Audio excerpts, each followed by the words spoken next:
चलो मैं वो करता हूँ पहले। Reasons of Gorkha attack.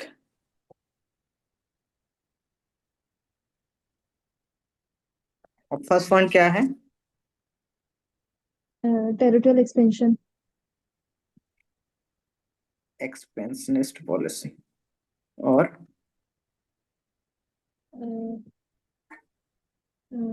Trade मतलब रिसोर्सेज। रिसोर्सेस। मतलब ठीक है। वहाँ ठीक है, रिसोर्सेस। और अगला। Connectivity to the plain areas, मतलब फर्टाइल प्लेन्स के साथ। ठीक है, रिसोर्सेज में आप ये लिख रहे हो। और फिर अगला।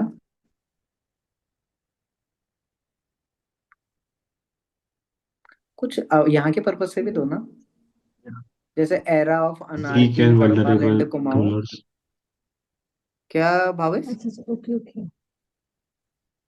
भावेश कुछ कहा आपने, कोई point? Weak and vulnerable rulers. हाँ मतलब वही एरा ऑफ हाँ ये अनार्की। जैसे ना वीक और वल्नरेबल रूलर थे। Okay. Era of anarchy in Garhwal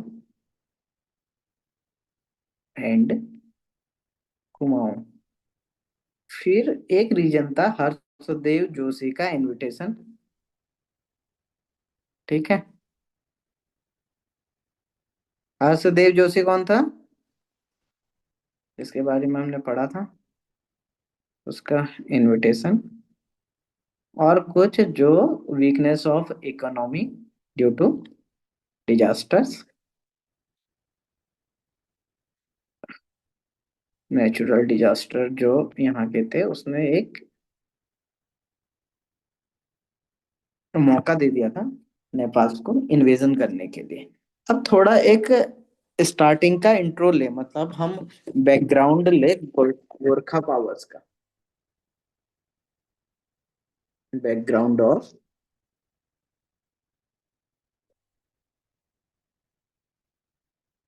Gorkha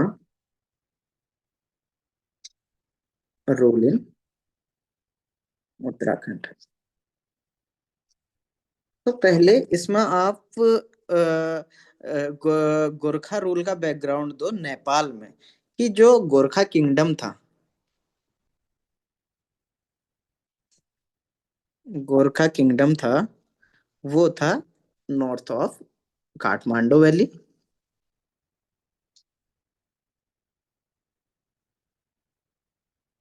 Kathmandu valley. फिर यहाँ पे एक्सपेंशन जो हमने लिखा है कि एक्सपेंशनिस्ट पॉलिसी। तो यहाँ से जो नर भोपाल सा था, नर भोपाल सा,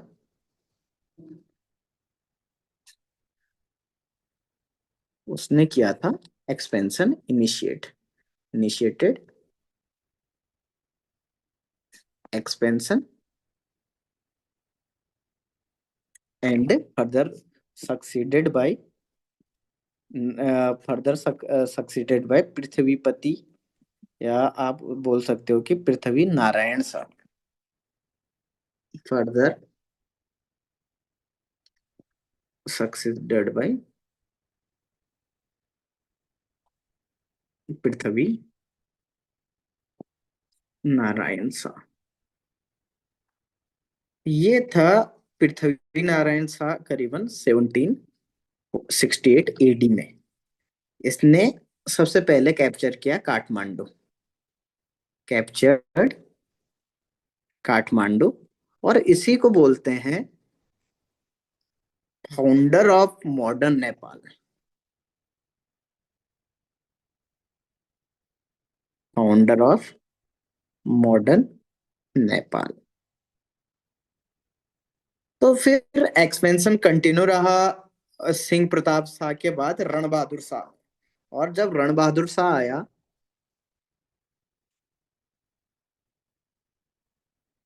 रण बहादुर शाह आया 1778 करीबन में। तो यहां से इसने काफी एग्रेसिव टेरिटोरियल एक्सपेंशन स्टार्ट कर दिया। Aggressive territorial expansion. तो by the late 18th century Nepal ने कंसोलिडेट कर दिया अपना किंगडम को एक पावरफुल किंगडम में। बाय लेट 18th सेंचुरी यहाँ क्या कर दिया, यहाँ नेपाल ने कंसोलिडेट कर दिया एक सिंगल पावरफुल किंगडम में। फिर आता है 1790। 1790 जहाँ पे हम देखते हैं occupation of Kumaon. Occupation of Kumaon.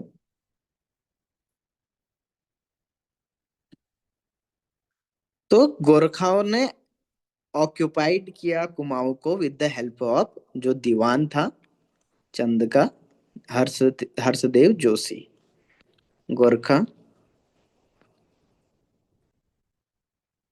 Occupied Kumaon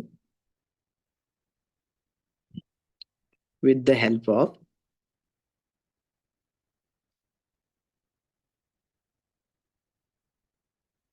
Harshadeva Joshi. Harshdev Joshi. Harshdev Joshi के बारे में हमने बात की थी, वो कौन था, एक एम्बिशियस लोकल लीडर था इन चंद किंगडम। और इसने एडवांटेज लिया था इंस्टेबिलिटी इन कुमाऊं का। ये हमने टैगलाइन ऑफ चंद में भी पढ़ा था, टुक advantage of political instability in Kumaon. Political instability of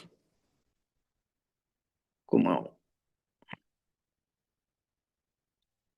और इन्होंने असिस्ट किया था, जो हर्षदेव जोशी थे उन्होंने असिस्ट किया था गोरखाज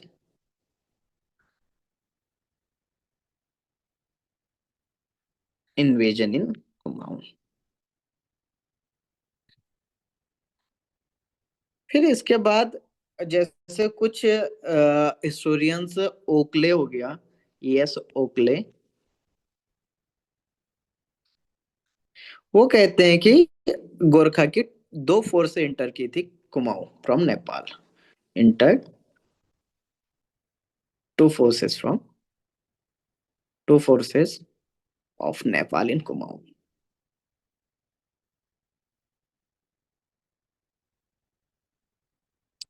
तो जब कुछ इंगेजमेंट्स हुई उसके बाद अल्मोड़ा को कैप्चर कर दिया गया। Captured Almora and Kumaon became the part of expanding Gorkha state. ठीक है, पहला पॉइंट, कुमाऊं बिकेम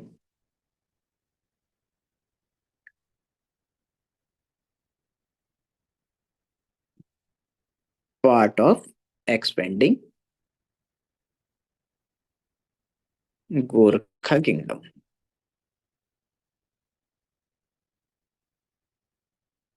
इसके बाद आता है चाइनीज। अब एक अगर आप कॉजेस देखोगे ना, एक चीज और देखोगे आप, चाइनीज इन्वेजन हुआ था उसी टाइम पे नेपाल में। तो गोरखाज ने कुछ बुद्धिस्ट साइट्स को प्लंडर कर दिया था। तो इसने जो चाइनीज किंग था उस टाइम पे उन्हें प्रोवोक किया था। तो चाइना ने करीबन 70,000 ट्रूप्स भेजे थे नेपाल में। तो गोरखास को चाइना को ट्रिब्यूट देना पड़ा था, और जितना भी वेल्थ इन्होंने प्लंडर कर दी थी वो वापस करनी पड़ी थी। और एक टाइम पे ये था, टेम्पोररीली इन्होंने कुमाऊं और गढ़वाल में अपने ट्रूप्स को विड्रॉ किया था। और हर्षदेव जोशी को इन्होंने एज ए रेजेंट अपॉइंट किया था अल्मोड़े में।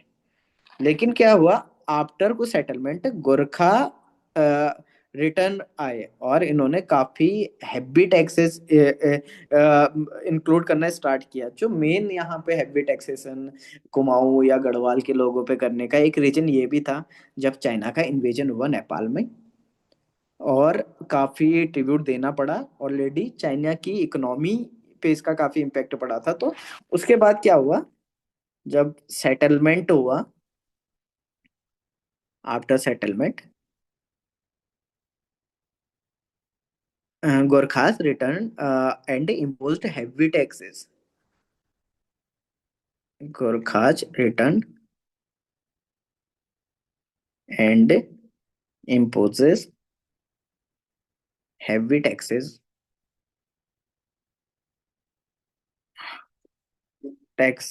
like poll tax on every liable individual.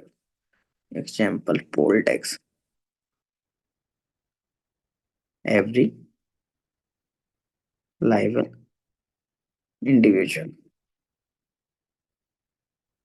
उसके बाद नेचर, हम कैसा एडमिनिस्ट्रेशन था उसको डिस्कस करेंगे इन फर्दर क्लासेस, लाइक कैसा क्रूल या ऑपरेसिव एडमिनिस्ट्रेशन था, हेवी टैक्सेशन, फोर्स्ड एक्सट्रैक्शन, या मास मैसेकेर की बात करें। इवन ये हुआ था कि विलेज हेडमैन जो 1500 गांवों के थे अल्मोड़े के, उनको समन किया गया था और मार दिया था काफी brutally for non payment of taxes. तो इनका कॉन्सिक्वेंसेस रहे फिर कि मास माइग्रेशन होने लगा अल्मोड़ा जैसे एरिया से टू प्लेन्स, और लार्ज स्केल पीपुल जो थे उनको एज ए स्लेव बनाया गया। इन्हीं को बोलते हैं, जो टर्म यूज होता है इनके लिए, गोरखियानी। इवन आज भी लोग इसको काफी याद करते हैं और बोलते हैं कि गोरखिया राज थोड़ा ना हो रहा है इस टाइप का, अगर कहीं पे भी एट्रोसिटीज वगैरह मिलने को मिलती, तो ये गोरखियानी वही दिखाया जाता है, क्रूरलिटी, इनजस्टिस एंड ऑपरेशन। तो कभी क्वेश्चंस देखने को मिलते हैं प्रीलिम्स वगैरह में भी कि गोरखियानी क्या होता है, या गोरखियानी क्या होता है। ये वही गोरखा जो रूल था, गोरखास का एक क्रूल, इनजस्टिस एंड ऑपरेसिव जो रूल हुआ, उसको इतना गंदा था कि लोग अभी भी उस क्रूरटी को याद करते हैं। ये हमने की कुमाऊं रीजन की बात है। अब थोड़ा गढ़वाल में जाए तो कॉन्क्वेस्ट ऑफ गढ़वाल। पहला तो आपने देखा, कल ही हमने पढ़ा था लंगूरगढ़। लंगूरगढ़ सीज, लंगूरगढ़ में जब बैटल हुई थी लंगूरगढ़ की 1792 में, तो गोरखास ने उसके बाद फ्रीक्वेंटली रेड किए थे गढ़वाल के बॉर्डर एरियाज में, विलेजेस बर्न कर दिए थे, प्रिजनर्स को बेच दिया था as a slave, sold as a slave. तो कुछ गोरखा लीडर जो उसमें इन्वॉल्व थे, गोरखा लीडर जो इन्वॉल्व थे, एक तो अमर सिंह थापा, अमर सिंह थापा,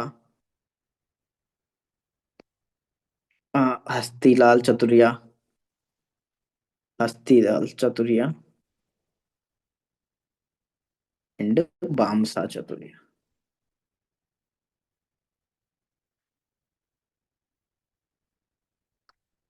तो उसके बाद अर्थक्वेक आया 1803 का, 1803 का अर्थक्वेक।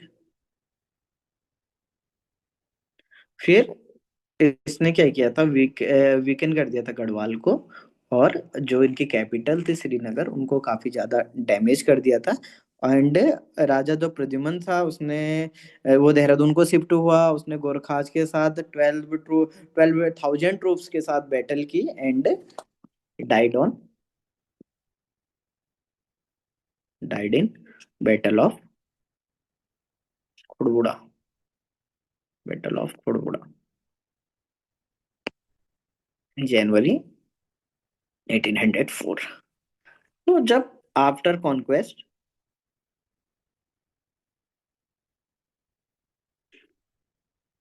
अमर सिंह थापा ने गवर्न किया कुमाऊं एंड गढ़वाल को, अमर सिंह थापा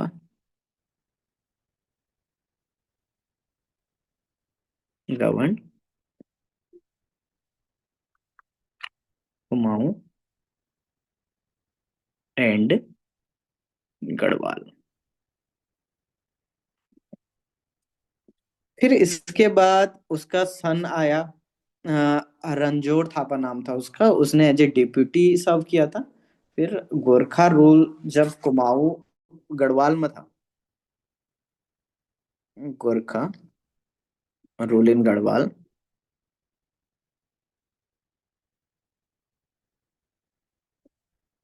ये इसका मेन ऑब्जेक्टिव था, जो प्राइमरी ऑब्जेक्टिव था, प्राइमरी ऑब्जेक्टिव था जो, वो था maximum extraction of tribute, maximum extraction of tribute. And जो प्रैक्टिसेस की इस चीज के लिए उन्होंने, एडमिनिस्ट्रेटिव प्रैक्टिसेस की, वो फाइन को रिप्लेस किया गया sale of people, fine replaced by sale of people. And अगर पे नहीं करते थे कोई, तो पूरी उसकी एंटायर फैमिली जो है उसे बेच दिया जाता था। और स्लेव मार्केट लगती थी कनखाल एंड हरिद्वार में, slave market Kankhal and Haridwar में। तो वही role marked by both in Kumaon and Garhwal, role marked by terror, economic ruin and social breakdown.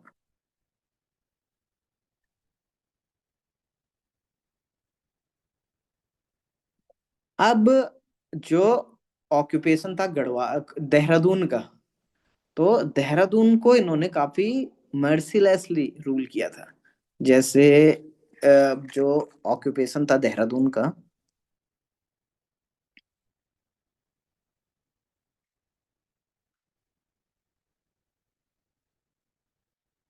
1803, तो जीआरसी विलियम्स के अकॉर्डिंग इस रूल को बोला गया रॉड ऑफ आयरन। और दून को एक डेजर्ट की तरह इन्होंने बना दिया पूरा। तो काफी मर्सीलेसली यहाँ पे इन्होंने रूल किया। एंड एक विलियम फ्रेजर का एक अकाउंट आता है, वो बोलते हैं कि रेवेन्यू जो था 1 लाख पर ईयर का इन्होंने गढ़वालीस रूलर्स पे रखा था। और under revenue under Garhwali rulers, sorry, 1 lakh per year आता था।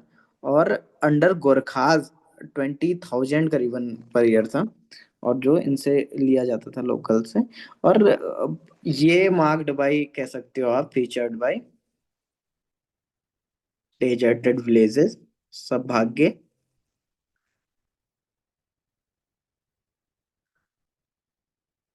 और मास एमिग्रेशन,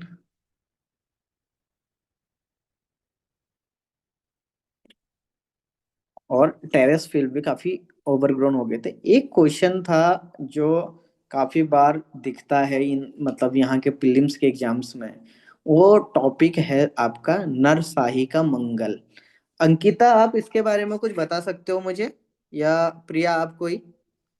नरसाही का मंगल, हाँ जी भैया। हाँ बताओ। मेरा जो इनका ये यहाँ पे सूबेदार अपॉइंट किया था ना, ये हम्म। नरसही, हम्म। इसके टाइम पर मैं रीजन पूछ रही हूँ। हम्म। जब फोर्स मतलब आर्मी के जो लोग थे, वो हम्म। कांटेक्ट में थे, मतलब ये जो कत्यूरी वाला रीजन होता था, वहां से पाली रीजन था शायद। हम्म। तो उसको ये डाउट हुआ कि जितने भी लोग हैं ये मेरे अगेंस्ट हो जाएंगे, मतलब ये जो नर्स आता उसको गुड लगता था गुड। ये सब रिवोल्ट कर देंगे। तो उसने क्या किया, एक दिन मंगल के दिन उन सबको बुलाया और उन सबका मास एग्जीक्यूशन कर दिया। इसी वजह से इसको नरसही का मंगल बोलते तो हैं। हाँ, वेरी गुड, ओके। तो काजी नरसा था, काजी नरसा, उसे अपॉइंट किया गया था 1793 में governor of Kumaon. Governor of Kumaon. तो और उसके बाद वहाँ रामदत्त शाही एज ए नाइब और कालू पांडे था कमांडर इन चीफ। तो जो गोरखाज को सस्पेक्ट हुआ, मतलब जो वहाँ के लोकल सेटलर्स थे उनकी लॉयल्टी पे, suspected loyalty of settlers. And उसके बाद क्या हुआ, एंटायर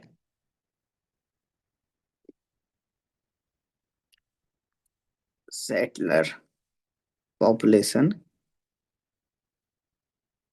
मैसेक्योर्ड इन वन नाइट।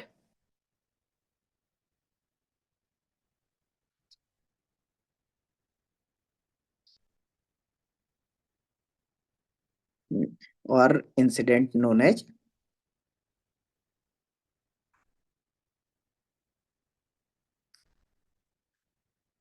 नरसाई का मंगल।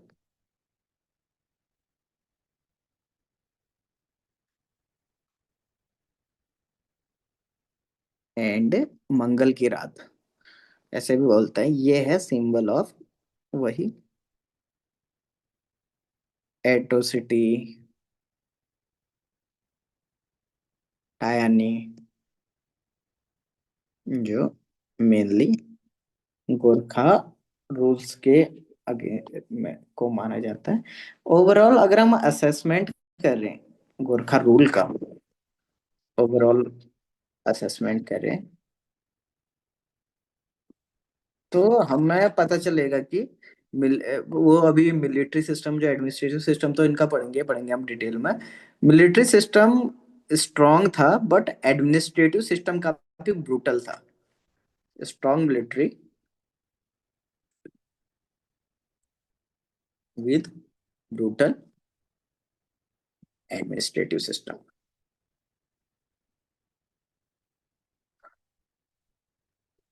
की कैरेक्टरिस्टिक जो थे इनके रूल के, की कैरेक्टरिस्टिक ऑफ गोरखास, ये क्वेश्चन बन गया आपका। तो excessive taxation,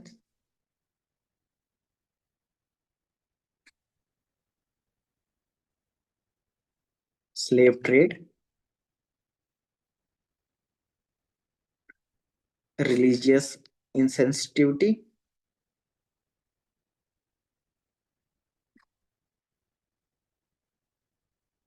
sensitivity and economic devastation।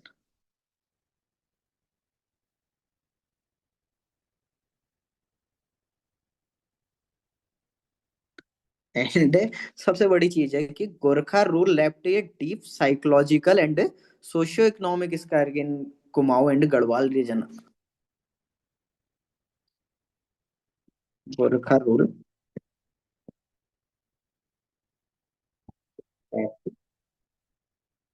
Deep psychological and socio economic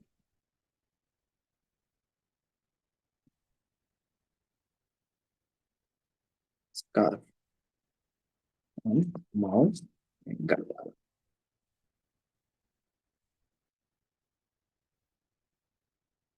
हमने एक ओवरव्यू लिया है गोरखा रूल का। कल हम फर्दर इसका एडमिनिस्ट्रेटिव एंड मिलिट्री सिस्टम, इसका जो मेन क्वेश्चन आता है जस्टिस सिस्टम, और एक क्वेश्चन हम देखेंगे इसका सोशल इम्पैक्ट यहाँ की सोसाइटी